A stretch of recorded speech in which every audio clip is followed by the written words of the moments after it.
July 13th, 2022. If you haven't yet, please subscribe in all our channels: YouTube, Twitch, Twitter, and Apple Podcasts. You can also listen to us on your smart speaker. If you're listening on Apple Podcasts, please leave a rating and a review. It will help us out tremendously. You can also visit our website, thesportscast.net, or our app. You can download our app, the Sportscast for iOS. It's Wednesday. It's a midweek, but we have a special guest. He's a new member of the Sportscast. I went to college with him about over 10 years ago. Time flies. Alan West, welcome to the Sportscast. Thank you, Santiago. Glad to be here, buddy. So Alan worked in the radio station, in the college radio station back at Liberty University, and we met there. And he was an engineer. He hosted a few shows and also was on the marching band.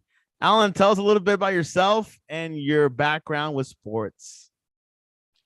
Yep. Well, I did marching band at Liberty, yes, and then we did work at the radio station together. And while there, I was able to do not only LCA football, but also most of the regular sports that Liberty did, and got to do instant replay. I've been a sports fan my entire life. Favorite teams are Ohio State, the Washington Commanders now, and most of DC sports teams. And it's fun to not only look at them, but also I keep track of other sports such as a little bit of tennis, soccer, UFC, baseball. Basically, you name it, I try to watch it. And my daughter enjoys watching sports with me as well, which is an added bonus. And to clarify, we both went to Liberty University back in the zeros, you can say. And yeah, Alan's from Washington. He is not the only member on the Sportscast who is a Washington fan. Of course, we have Aaron Bernstein from Sports Talk 101. He's a Commanders fan. I'm not sure if he's a United fan as well, or a Wizards fan, or what are the other Washington teams? Is it basketball? You guys don't have hockey, don't you? Well, you got the men are the Wizards, the women are the Mystics. You got the Capitals for the hockey, and right. Actually for the men's basketball, you also have the G League team as well. The I can't even think of it off the top of my head. It's the Go-Go's. I will look that up for the Washington G League Washington team. But so, and you're also a soccer fan. So I am. I am. Can you tell us what is your favorite sport? Maybe your top 3 or 4. You could go all the way to 6, but tell me, like, in order, your top sports that you watch and follow. College football probably is number 1. The pro football is number 2. Soccer probably be number 3. Then a little bit of basketball and baseball, and then I guess tennis and some of the other sports, UFC. It really just depends, because when the seasons are, Go-Go's, Capital City Go-Go. But it really just depends on what sports are going on at what time. What place did you put the Washington Commanders at in your list? They're probably number 2 for me, just because I enjoy watching them, even though it's been tough being a fan of them for a very long time. Very, I very was in kindergarten the last time they won the Super Bowl. Let's go with this. How do you feel about Carson Wentz going to Washington? That's tough. I mean, Wentz, it's like someone, I think it was Charles Barkley, he said 4 years ago, Wentz was at the top of the world. And now basically he is at his final stopping point, I guess, is what they're thinking, because they don't want to label him a bust now. But the thing for him, he's always had durability issues, even back when he was at college at North Dakota State. Or, no, sorry, South Dakota State. He had been injured there. His senior year, he didn't even play, I want to say 4 or 5 games. He actually came back for the FCS national championship game to close out his career. So there's nothing new with Carson Wentz. He's had issues since college. Hmm. Obviously, with the Eagles, he had one good season with the Eagles. Got injured at He the did. end, and Nick Foles took over and won the Super Bowl. True, but the thing for Carson Wentz, even though Nick Foles, the thing for him, he's like, do you remember Billy Bullock for the Titans?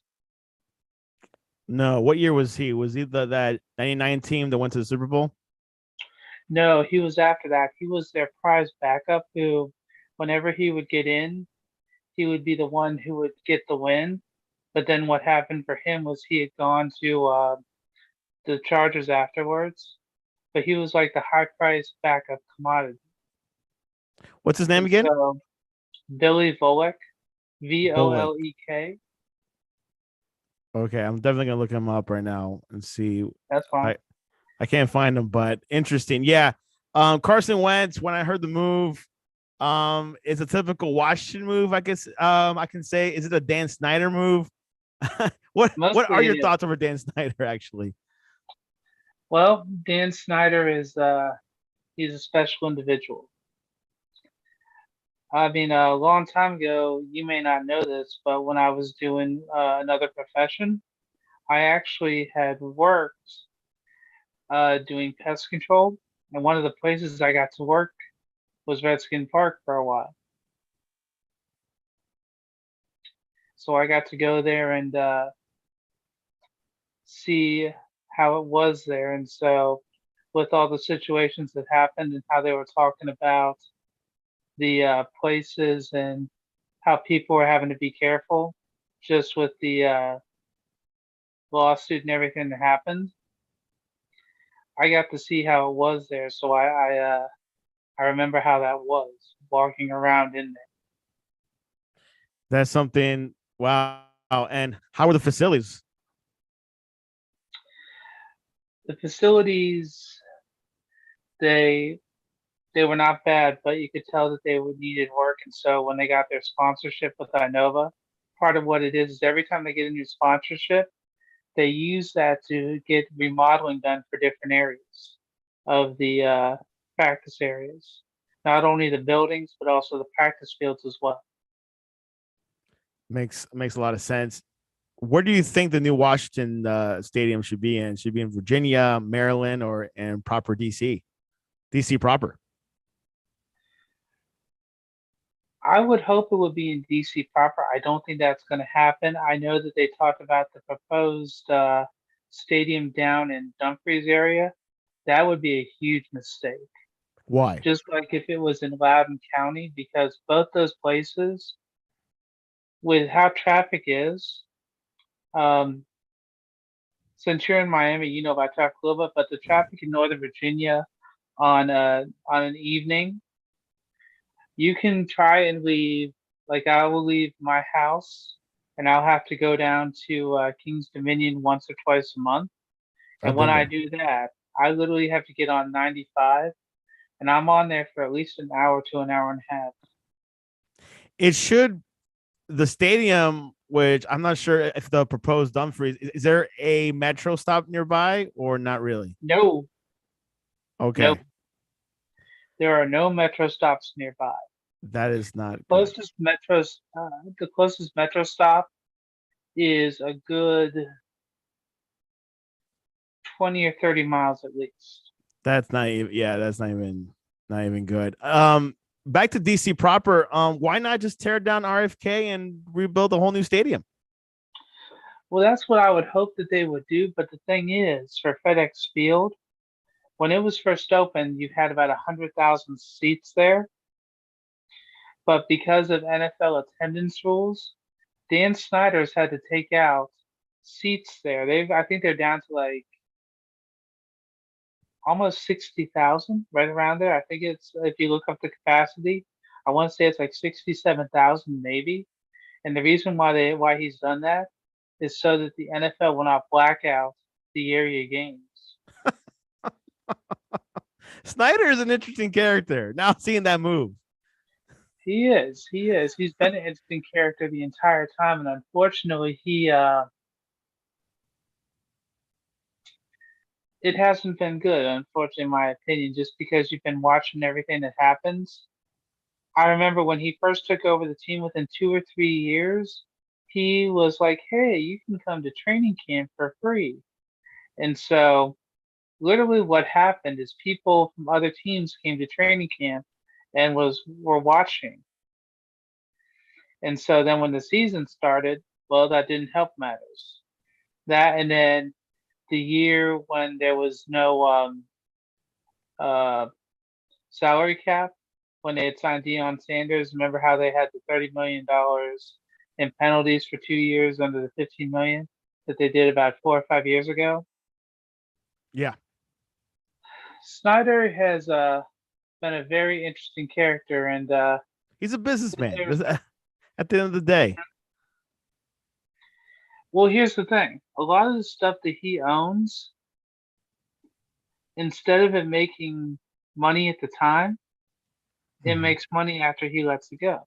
Because he had owned ESPN 980, he had owned that. Mhm. He sold it.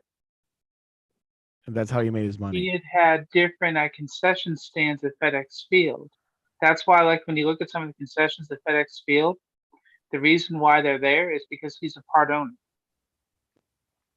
Interesting. Okay. FedEx Field, one of the largest stadiums in the NFL, is and you're right, it had 91,000, but as of 2015, the capacity went down to 82,000. So It should in be less than that now, but yes. okay. Now, why not just keep it at Landover? Why make a big deal about building a new stadium? You can Well, remodel it. The Miami Dolphins did that. They, kept Pro Player Stadium and remodeled it. Now it's Hard Rock. Why not do that? well, the reason do you know the story about why the stadium was built in the first place? They have more land to build on, I guess. Jack Kent Cook built the stadium. Yes, I'm This was reading the that right final now. thing that Jack Kent Cook did, and when the funny thing is for the stadium, originally it wasn't Landover, it was Rowjohn, which was named after his two sons, Ralph and John Kent Cook. That was what he had it named as at the moment because he had been there literally the day before he died. He had been parked with his limousine at the 50-yard line. And it was built True on a story. dairy farm. I believe so. Yeah. And so So if they were going to build a stadium, keep it there, they probably could, but right now it needs a lot of work. I would It's remodel like, it, Alan. I think you could, you could do a lot in that stadium. Maybe put a roof over, like not a roof, but like a semi roof, what they did in Dolphin Stadium. Have you seen Dolphin Stadium? I have.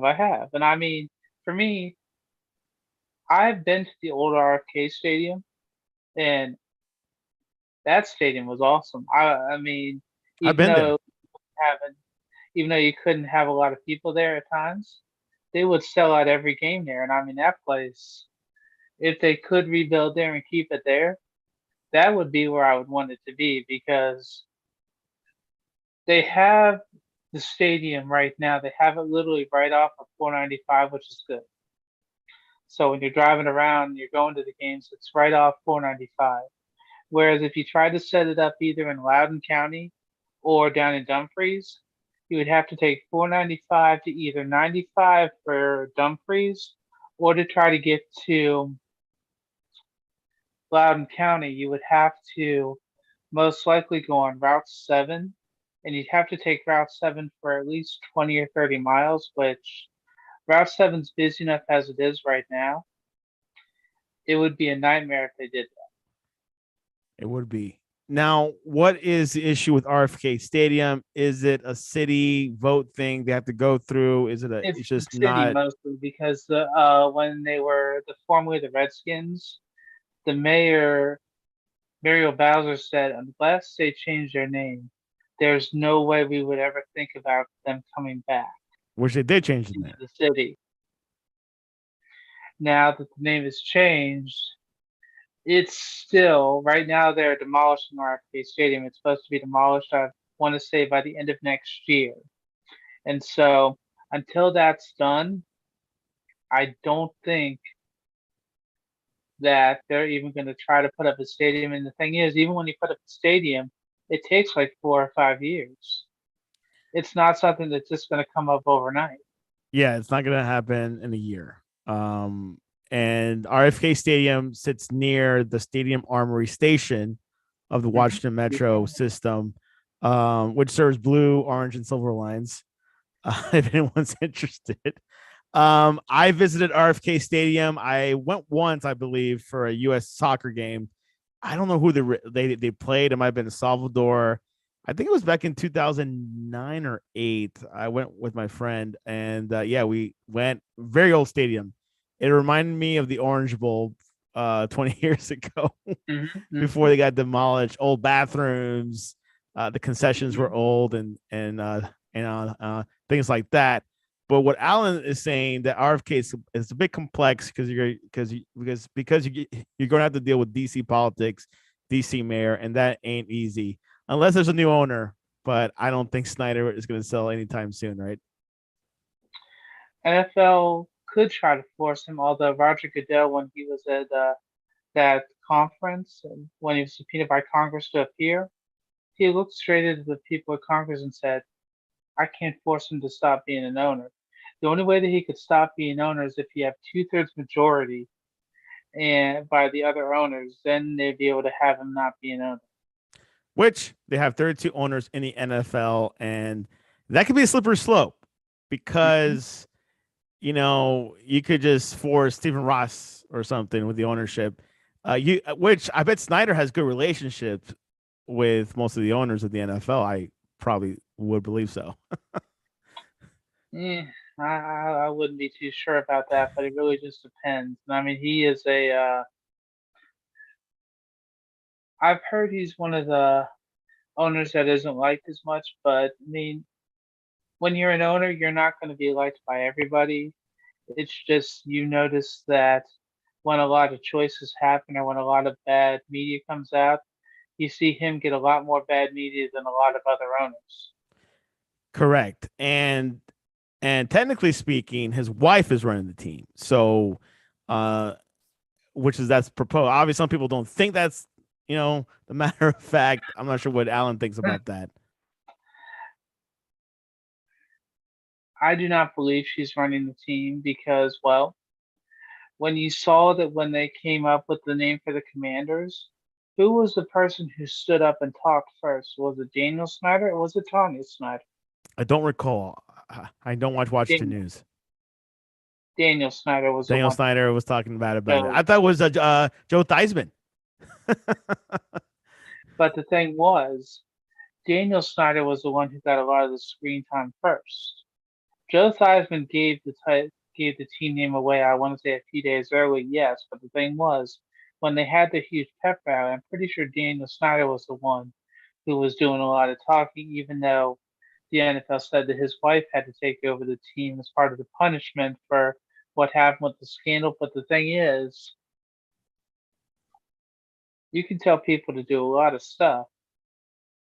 He's sure he's having his wife be the figurehead, but behind the scenes, I'm pretty sure not a whole lot has changed. Granted, as the screws were falling, like I mean, you had the entire broadcasting team change because Larry Michael, the voice of the Redskins, he was the one who got in trouble for the hot mic for what he said a few things about certain women, and so literally the day before he was going to be subpoenaed, he retired, and you saw that for a few other people as well.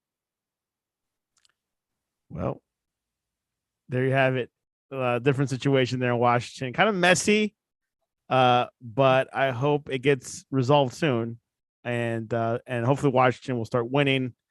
And I know McLaurin got a nice extension. He deserved it. He has been one of the most productive wide receivers in the NFL since he came out of Ohio State. besides that point, I've watched him in college and just seen how he's been in the NFL. You couldn't afford to let him go away, especially with how Ron Rivera is trying to change the team dynamic and everything. He's one player as a leader you could not afford to let leave. Him being unhappy, that was one of the top priorities of the team this offseason was to get him an extension so that he was valued as a player. We are a football centric sports network. What's your thoughts on Ron Rivera as head coach? Is he the man right for the job, or you think he might be the bridge? Maybe that next coach would be the guy that will take Washington and maybe win the NFC East. Santiago, you realize that in the past 10 years, Washington has won the NFC East at least 2 times. My apologies. Well, I mean, They won it 2 years ago, they, right, or something, or was it last year? 2 years ago. I remember that. Yeah, which NFC East is kind of up for grabs. It's not that hard to win it in a way. Actually, no, was it last year? I don't think it was last year, but I do know the thing for the NFC East, like you said, it is up for grabs. Whereas upwards of a decade to a decade and a half ago, it was the division where if you wanted to get to the Super Bowl, you'd have to beat the team from there to have a chance at it. The last time was 2015. That was that R that wasn't RG3. That was I think that was before RG3. No, RG3 was in RG. No, actually 2020. My apologies. I got my wrong source. 2020 was their last time, 2 years ago, as Okay. my gut was telling me that. Yeah, to 2015, that may have been the RG3 time. If that wasn't, that was a year or two after when Kirk Cousins was leading the Redskins. Could have been Kirk Cuz. Because no, I mean, they they've been able at times to do well and succeed, and I mean, that's why last year in some ways was a it was a disappointment because we thought Ryan Fitzpatrick was going to be able to play the whole year, and he got injured in the first game. And then how they had Josh Allen, who was playing from time to time, but Taylor Heineke's been the one who's been stepping up, and so that's why when Carson Wentz came, Heineke couldn't say much. It's like, hey, Carson Wentz is getting paid the money. I'm just here as the backup. Whereas he's been the one he's been by everybody's side trying to learn and just being a good example of how to be a quarterback for the team. I like Heineke, but I don't think he's the man there. He probably isn't, but compared to everyone else we've had at times, he's been a lot better. True. But the NFL is very short term. If you don't prove it, by a lot, you just, you'll be swapped out pretty quick. Well, what about the other controversy that happened in the NFL as of yesterday with the Steelers changing the name of Heinz Field to the whatever that new name is? I mean, even I Ben can't pronounce it Roethlisberger myself. yesterday. I can pronounce it. I just don't remember the name off the top of my Let me head. bring it up. But what is the controversy about? Was it legal or was it it's called Acrisure Stadium. Acrisure. The thing is, the players don't like it because But so what have about you ever what the been to, players think? well, here's the thing. Have you ever been to Pittsburgh, Santiago? I have not. Have you? Yes. I have been even to the Pittsburgh Sports Museum when I was there, and it's a it's not only sports, it has actually has a set of Mr. Rogers there because Mr. Rogers was from Pittsburgh. But the It was thing filmed there. about hmm but the thing that's important there is the Heinz family is from Pittsburgh.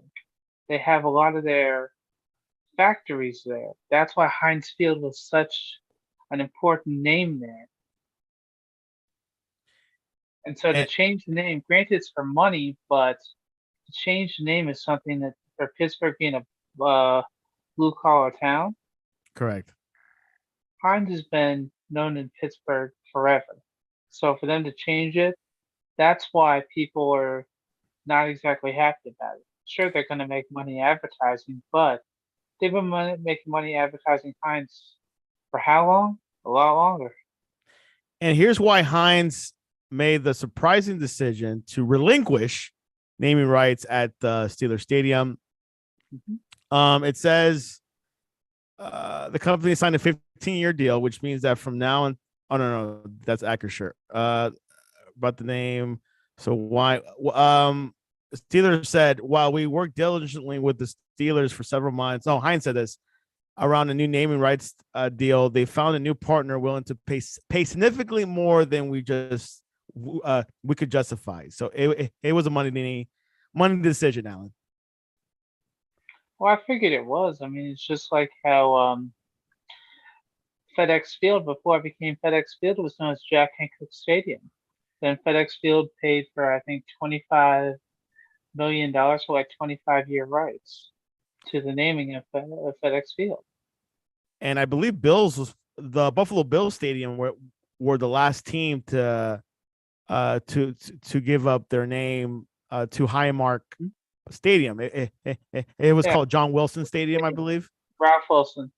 Yeah, Ralph Wilson. So yeah, look, it's all business, and teams have to make money because they're spending a lot of money in players. Mm-hmm. These players are getting fat contracts, and yes, they do get money from TV deals, but it's not enough. They got to bring in more profit, and then especially with like the whole COVID situation, which who knows how much money teams lost because they couldn't certain stadiums couldn't fill up like their stadiums at all or their seats with fans due to restrictions. So, a lot of this will happen. So, but yeah, no, this is quite exciting. Anything else about the Commanders before we head on to our next subject that you want to talk about?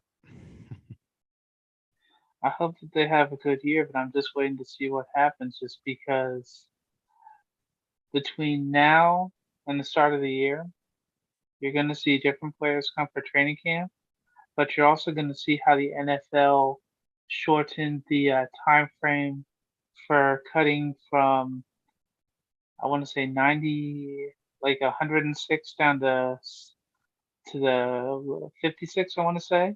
I think the NFL shortened the time frame for that by a week or two, so I'll be curious to see how they are able to adjust for that. The ramifications and the adjustment with Hmm. that. Oh yeah. Interesting. Yeah, we'll definitely follow up with that once the season starts, which Mhm. technically speaking, the first preseason game is this month in Akron, Ohio. You're from Oh, Ohio, okay. aren't you? No, I'm not, but my mother and father, they actually met at Ohio State University, and I actually go to Ohio. I'm actually going there the last week of this month. Are you? Will you be going to Akron to the Hall of Fame events? No, and actually the Hall of Fame's in Canton. It's Canton, in my Canton, bad. Ohio. That's Yeah, right. Canton, That's right. Ohio. I've been there before. Akron, I'm thinking of LeBron. Yep, you're thinking of St. Vincent St. Mary's, I believe. Yeah, where he went Yeah, to high school. But no, I have actually been to the Pro Football Hall of Fame before. It's a very nice place, and no, I'll be going near that. I'll be up in Mount Vernon for a day, and then driving back down to Virginia. So I'm going to spend some time with family for about a day and a half, and then drive back down. that sounds good. That's my type of vacation. Keep it short and sweet. All right, let's go into college football. A man who's known as the godfather of recruiting, Alan, named Mike Farrell. You might have heard of him. He thinks Archie Manning is a 3-star, not a 5-star. He is committed to Texas. And he says if his name was Arch Smith, I think he'll be a high 3-star quarterback. He plays a very low level of competition. Farrell says he had a really good freshman season. I wouldn't say regression, but he hasn't progressed when he's had to step up against other competition, especially in the playoff game where he looked awful. The Manning name is important. Archie is a high 3-star if the last name is Smith. Every time I watch other quarterbacks in this class, it knocks Archie down in my head. What are your thoughts over Mike Farrell's comments today? I can't say he's wrong, but the way that things are, you got to think that besides the Manning name, This is also Steve Sarkisian's, I believe it's the second year at Texas, You're correct. because I remember that he left Alabama after they won the title, and then he went to Texas. So what he needed, he's trying to start to build his recruiting staff, and with him getting Arch Manning as a huge recruit for the 2023 year, that's helping him to set up how he wants to get his players for the next few years. The problem is going to see how he's going to deal with the NIL rules and what other players he can get. Sure, the boosters have a lot of money, but I've looked at that 2013 recruiting, the 2023 recruiting. Right now, Texas is doing pretty well, yes. But if you look at Ohio State, every player they want, other than I think maybe two or three, they've already gotten. And so whenever you hear about them getting ready to have a press conference on the player, if they want to go to Ohio State or they've been offered, I have not seen many players that have said, "Oh, I'm not going to choose the Buckeyes," because right now they're number one. They jumped. I mean, I know that we've looked on the site, and you and I believe Tyler have also mentioned about how Miami's been jumping as well. You said they Yeah, went they to number dropped from seven, 13 to 7 as of right now, tentatively. which is good. This is good. Re- I'm glad to see that. Super Mario. Thing is, I'm waiting to see how yeah, I mean, why not? I mean, I want to see how Mario Cristobal does as coach down there after being at Oregon, because I mean, last year they were one of two teams that beat Ohio State, the Oregon Ducks, and the other team. But we're not gonna go there. But Well, yeah, which is something that we've talked about offline.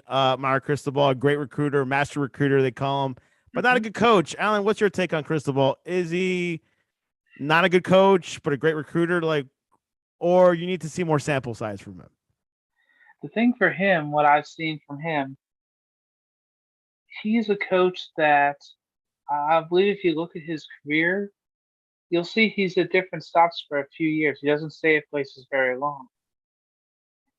The thing, I mean, hopefully He he'll is a stay young in coach, though. Miami, huh? He is a young coach, so He is, yes, but the thing is, being a young coach, when you get to the stop you want to be at, you want to have longevity. I mean, that was kind of the big shocker this year when Brian Kelly left Notre Dame, because he's a coach that's the all-time wins leader at Notre Dame, yet he never won a national championship.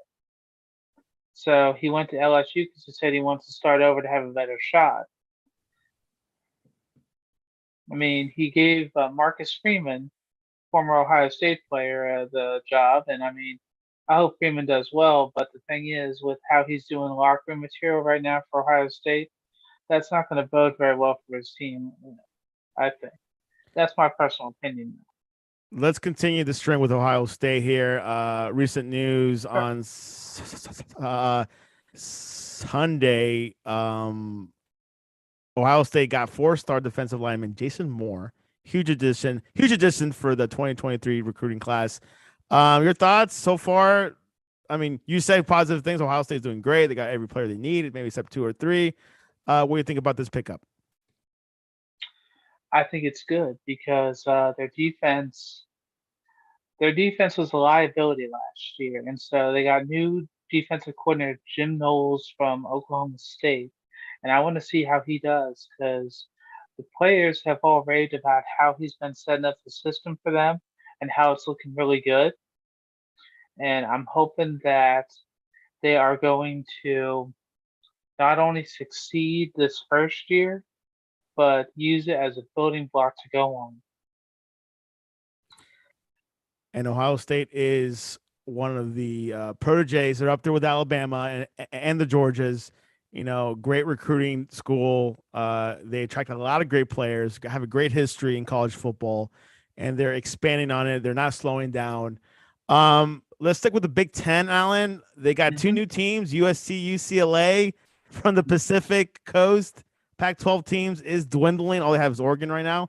But your thoughts on these new additions for the USC and UCLA? Will it make the Big Ten more competitive? I think it will, although I think that the teams need to work on their recruiting a little bit. I mean, USC, how they got Lincoln Riley as their new head coach, and how they were able to get some of their players from Alabama to jump over there. I think it's going to be interesting. I don't know how they're going to do this year as well. I mean, Caleb Williams, sure, he was a starter at Alabama. I mean, at Oklahoma last year. Apologies. But the thing was, they still lost, I believe, 2 or 3 games with him as the quarterback when he took over for Spencer Rattler. The main reason why they joined the Big Ten is because the Big Ten, they have their own network for one outside of ESPN. And so the amount of money that each school makes out of there, they're able to use that to make even more money because that's why Maryland joined the Big Ten. They weren't making enough money in the ACC and they were going to basically hit the red. So they went to the Big Ten. They were able to make enough money and they were able to get back up on their feet and now they've been able to thrive, which you can say what you want about the Big Ten. You can say that they're not going to compete compared to some teams. But the thing is, outside of just the revenue for the sports, just with the network, they're able to do more and make more of a national spotlight. Yeah, and the TV contracts are astronomical. Big Ten is with Fox, and something to look at. Notre Dame has announced they were going to stay independent, not join the Big Ten. Your thoughts on that? And I do think Notre Dame is going to stay independent. They might, flirt with the idea, but I think they're an independent school, and with that big fat NBC contract. Well, I mean, they are independent. That makes sense. They play a lot of their games. They used to play them in the Big East. Now they play them in the ACC for a lot of sports. I believe already for lacrosse. I want to say they're in the Big Ten actually, but it really just depends. And yeah, that NBC deal they've had for years, they're not going to be giving that up without a fight. And I mean, I can understand that because for college football, CBS, ABC, Fox, ESPN, even like Fox Sports 1 and other networks, they all have different football teams, whereas NBC has Notre Dame no matter what. And I mean, that's the one thing that you can count on if you're going to watch NBC. You're probably going to see Notre Dame football. And used to be formerly NBC Sports, Mm-hmm. and and then of course USA could air them, but I bet big NBC probably shows the Notre Dame games. Wow, we got action pack. SEC is not going to expand. They're going to stay with 16 teams. Of course, rumors about Clemson, FSU. SEC is pretty packed itself already. Should they expand or just leave it how it is? If it's not broke, why fix it? Very true. It may not be broken, but here's the thing. The reason why those teams, if they do jump over, if you look at the area where they're already playing, they're right in the SEC area. I mean, Clemson is right near South Carolina, and they have a big rivalry already. Florida State is right near Miami and Florida. I mean, like how big of a rivalry is for the state of Florida, how you try to win the championship there. But the thing is, if they were going to jump from the SEC would be the logical choice. That way, you just have that whole area down there.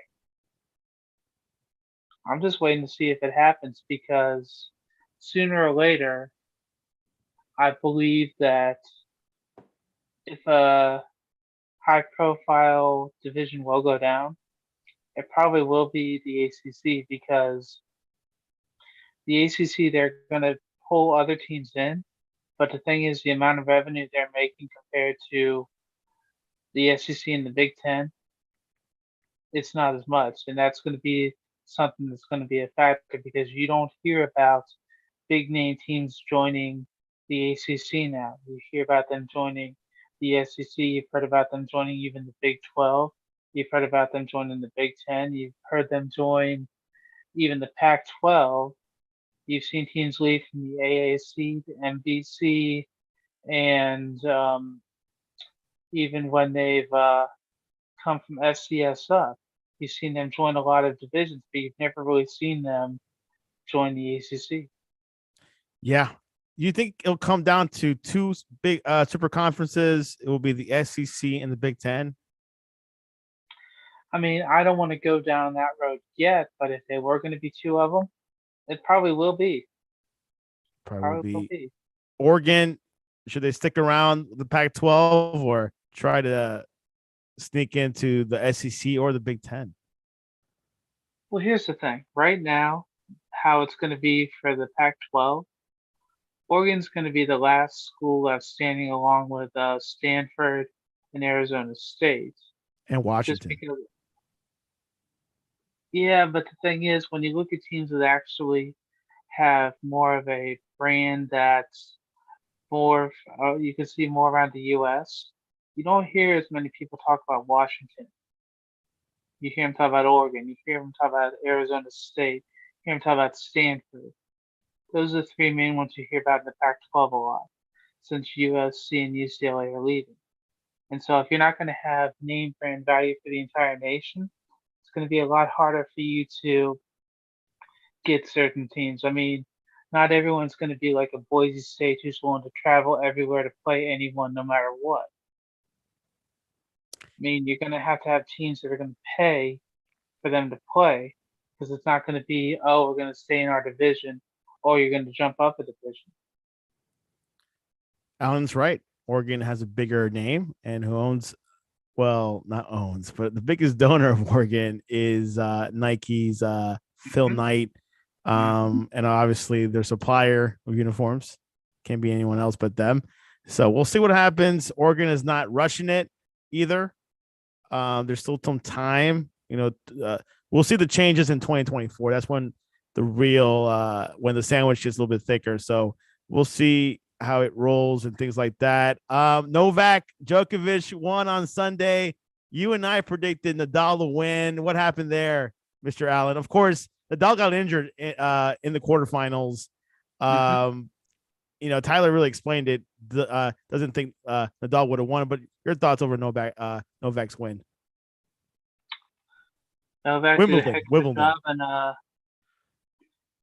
Kyrgios, well, he's got other matters he's got to worry about now. And for him, I think that he mostly came out of the final looking not as good just because it seemed like he was throwing a fit the last few sets. Now he was either barking at the referee or he was barking at his own corner. Whereas I want to say it was this tournament, not the French, where a coach actually was getting barked at by his player. He walked out. He just said, "Forget it. I'm not going to deal with this." And so I don't think it was Kyrgios, but the thing is, the way that he's acting, he's trying to get the bad boy mentality. And if Nadal hadn't gotten injured, I don't think he would have beaten Nadal. I could be wrong, but the thing is, he did you watch any of his matches before I Djokovic's match?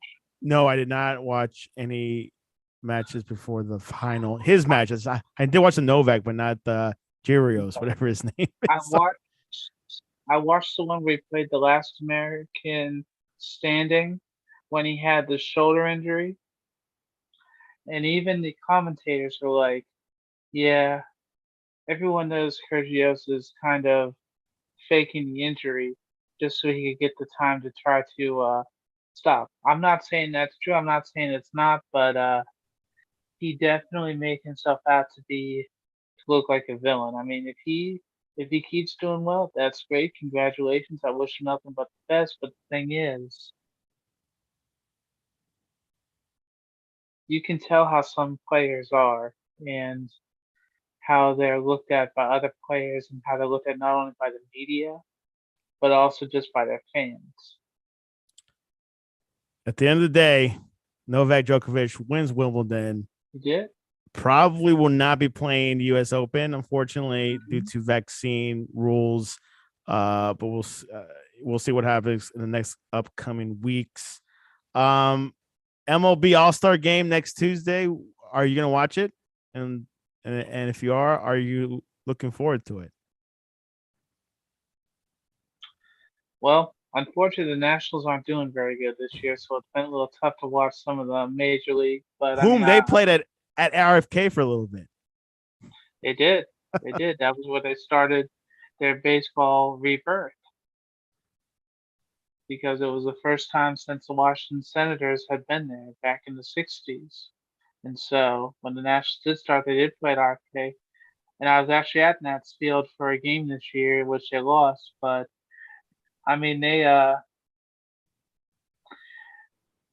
it's definitely going to be rebuilding for them for the next few years, honestly, because at the end of last year, when they traded away Max Scherzer, when they traded away Trey Turner, when they signed Carl Schwarber last year, and then they traded him away, they had been able to get players, and they had traded a lot of players because they were trying to rebuild their minor league system so that they could get that going to get the call ups so that they could start to just, I don't want to say, I guess rebuild is the best way to put it, but I will watch the All Star game. I'll be curious even about the home run derby a little bit, but it just, baseball at times is a little bit tougher to watch now. It's it's good, but it just, watching some of the games at times you wait to see how long it's going to be, and just depending on the players and watching the teams, depending on which teams you watch, you can look at them and be like, all right, this game's going to be a loss half the time before the game even starts. It just depends on, you look at who's going to be there. I agree with Alan. Tough sport to watch, but if you go to the game itself, to the stadium, it is a little bit different, a little bit more intuitive. And the All Star game might be the biggest event. Well, might be one of the biggest events in July. I was hesitant to say that because there is a Hall of Fame game from the NFL at the end of the month, and that will definitely bring some eyeballs, not a full NFL audience. So Well, we'll I mean, think see. about We'll it. see. What was that? You had the All Star game. I mean, you had the Stanley Cup Finals, you had the NBA Finals, and even with those, compared to the attendance for an NFL game, they didn't even get close. I know. NFL wins the numbers. They're the big daddy. They got the money. They got the upper hand. Anyways, and I say the top two leagues in the world is the NFL and the Premier League. If you ask me. I would say that if it wasn't the Premier League, you could have a argument that it would be the Champions League only because you have all the different top teams playing, or it'd be between either the Premier League, La Liga, or the Bundesliga, just because Serie A is good, but it's had a few issues the past few years. Few hiccups. We'll see what happens. I know they got that CBS deal, which they're doing a good job with the broadcast. Anyways, before we go, poll question of the day, Alan. What goes best with French fries? Options are ketchup, cheese, hot sauce, or other. Hmm.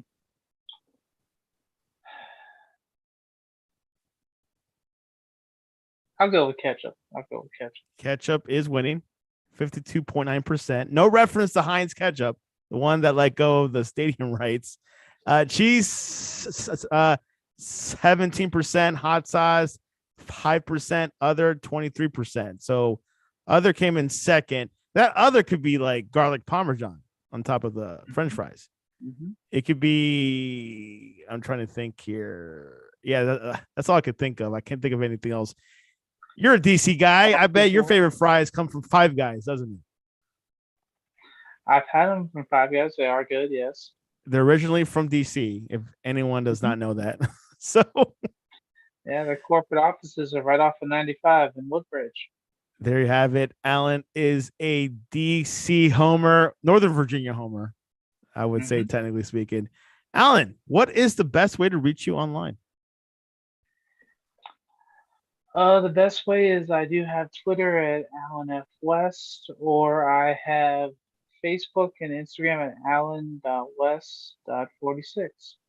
Yes, you can find Alan on Alan F West. So ALLEN F, the letter F, and West WEST. He hasn't tweeted since 2013, but hopefully here in the Sportscast we can change that. If you I remember your would be. password. I do. I do. Okay, good. There is a forgot password option if you did. Um, you can reach us at thesportscast.net or the Sportscast One on Twitter. This Friday, we're having Jeff Jishnak, another fellow NFC East person. He's a Cowboys fan, and he'll be coming in. He thinks every year the Cowboys are going to win the Super Bowl. I don't think that's true. They do have the good players, but their defense was, which they perform well, and their quarterback is okay. Not well, no, I mean he's good, but not great. And of course, you got Zeke, you got Tony Pollard. Alan, you have more faith in the Cowboys than the Redskins, don't you? I mean, Commanders. If Dak stays healthy and Yeah, he can have his supporting cast show up, they can do well. But if Dak is injured and other players aren't stepping up, it's not going to go very well. it's not. And with an NFC East that's kind of open, our fellow sportscaster Byron Jones says the Philadelphia Eagles look the best on paper compared to all the NFC East teams. And I can't argue with that, but I want to see how Jalen Hurts does, or if they figure out that they want to do something else with the quarterback there, or just how the team turns out because they had to have some auditions on the offense and the defense. And the caveat he said, the X factor is Jalen Hurts. So he did bring that up. So, anyways, that's all we have. Alan, we'll have you on, of course, more frequently. You're a Sports Center guy. You know everything about sports and MLS. We didn't even touch on Washington, DC United. So, but maybe for next time. Sounds like a plan. All right, Alan. Thanks for coming on to the Sportscast.